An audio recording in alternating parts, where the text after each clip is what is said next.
Welcome to the Learning Pines YouTube. We hope this video helps. In this video, I will explain how to make salmon lures. First, gather your materials. You'll need lure blanks, strong hooks, split rings, and various paints.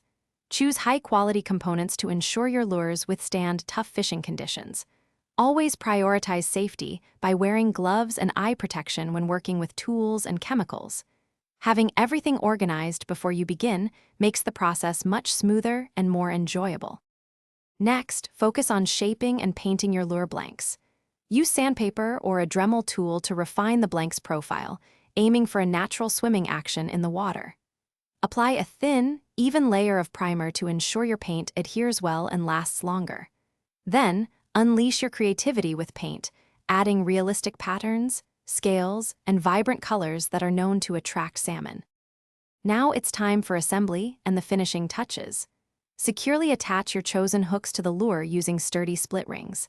Ensure all connections are tight to prevent any failures when you hook a big fish. Apply several coats of a durable clear top coat to protect your paint job from wear and tear, giving your lure a professional, glossy finish. Finally, test your lure in a bucket of water to confirm its swimming action is perfect.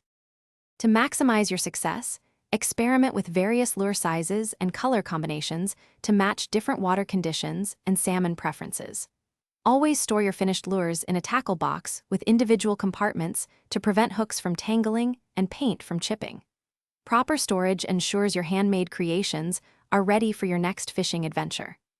Also, remember to check the description below for a link to the Owala water bottle and other fantastic deals. Happy fishing!